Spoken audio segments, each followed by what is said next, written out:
आप बेवा हैं? नहीं सुहागन। जब तुमने बेवा को बुलाया तो फिर ये सवाल करने की क्या जरूरत थी? बेवा कब हुई? बेवा ऑटोमेटिक नहीं होती। मियाँ मर गए हैं और मैं बेवा हो गई। मियाँ का इंतकाल कब हुआ? मैंने कहा था ना, बेवा ऑटोमेटिक नहीं होती, मगर मेरे बेवा होने में ऑटो का बहुत बड़ा दखल है। मैं समझा नहीं। वो दरअसल मेरे मियाँ अपनी कार के नीचे लेटे हुए थे, कोई पुर्जा चेक कर रहे थे बेचारे। मैं साथ में खड़ी थी, गाड़ी के नीचे से कहने लगे मेरे मियाँ, हमीदा जरा चेक जैक ऊपर कर देना। मैंने गलती से जैक नीचे कर दिया। बस फिर एक आवाज आई, ज़ादी। ज़ादी? मियाँ के पिचकने की वजह से पहला लफ्ज पूरी तरह अदा नहीं हो सका, तो उनका जोर सिर्फ ज़ादी पर ही चला। बहुत दुख हुआ। आप मेरे मियाँ को जानते थे? जी नहीं। तो फिर फजूल में ताजियत क्यों कर रहे हैं? बहुत दुख हुआ। बच्चे हैं? 2 बेटे हैं, पढ़ रहे हैं। इतनी छोटी उम्र में यतीम हो गए? एक बात सुनो, पाकिस्तान में अगर बेवा खुश शक्ल हो तो बच्चे मुश्किल से 6-7 महीने ही यतीम रहते हैं बस। आपने दूसरी शादी कर ली? मरहूम से मेरी दूसरी शादी थी। बहुत लोग शादी करना चाह रहे थे, मगर मेरे पास फुर्सत नहीं है। मैं औरतों के हुकूक के लिए लड़ रही हूँ ना। अच्छा, घर का खर्च किस तरह चलता है? मेरे पड़ोस में सिंध हुकूमत के एक वजीर रहते हैं, मेरे मियाँ के बहुत अच्छे दोस्त हैं। मुझसे कहने लगे, भाभी जब तक मैं जिंदा हूँ आप समझे आपका शौहर मरा नहीं है।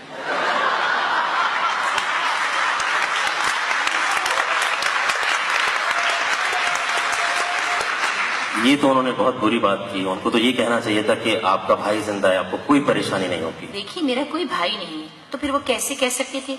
आम और अमरूद लेकर रोजाना घर आ जाती थी।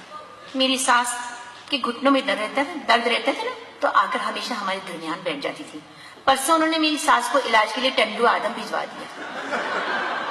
टंडू आदम? वहाँ कौन से डॉक्टर है? मैंने भी पूछा उनसे, तो कहने लगे कि टंडू आदम में मिल जाएगा, क्योंकि ढूंढने से तो खुदा भी मिल जाता है। अम्मा को भी टंडू आदम में डॉक्टर मिल जाएगा। 10-15 दिन बाद 10-15 दिन मैं बगैर ऑपोजिशन के आपसे बातें करना चाहता हूँ। क्या वो आपसे शादी करना चाहते हैं? मुझे तो नहीं मालूम, वैसे मैं उनको बता चुकी हूँ कि मैं महाजिर हूँ और आप सिंधी हैं। उन्होंने क्या कहा? उन्होंने कहा, शाह लतीफ कह चुके हैं कि अगर MQM में कोई अच्छी शक्ल नजर आ जाए तो उससे भी मोहब्बत करो।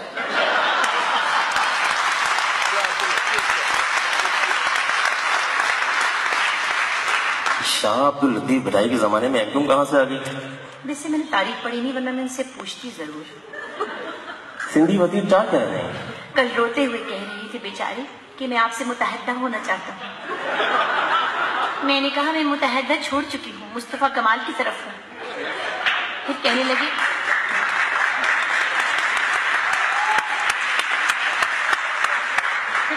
कि जुबैर बलोच की कसम आप मुझे बहुत अच्छी लगती हैं।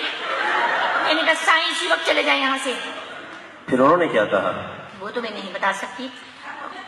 कहने लगे, मैं नहीं जा सकता, ECL पे हूँ। फिर स्कूल से बच्चे वापस घर आ गए और साईं मेरे बच्चों को बुरा भला कहते हुए चले गए। स्कूल के औकात को बहुत गालियां दी। स्कूल के औकात को गालियां क्यों दे रहे थे? कहने लगे, जब तक इस मुल्क में स्कूल के औकात ठीक नहीं होंगे यहाँ तरक्की नहीं हो सकती। बताओ, बच्चे 2:30 बजे दिन को घर ही आ जाते।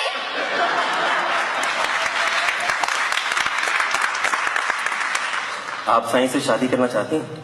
नहीं। क्यों? वो शादियां कर करके थक चुके हैं।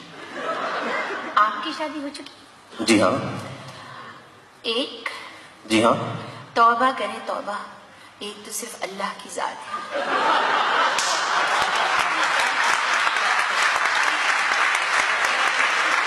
किसी और को एक कहने का हक नहीं। अपने सेल फोन का नंबर दे। जी मेरे पास सेल फोन नहीं है। तो फिर मेरा ही नंबर लिख लें। जी इस वक्त मेरे पास पेन नहीं है। एम्बेसडर जावेद मलिक को जानते हैं? जी बहुत अच्छी तरह। उनके पास मेरे सेल फोन का नंबर है।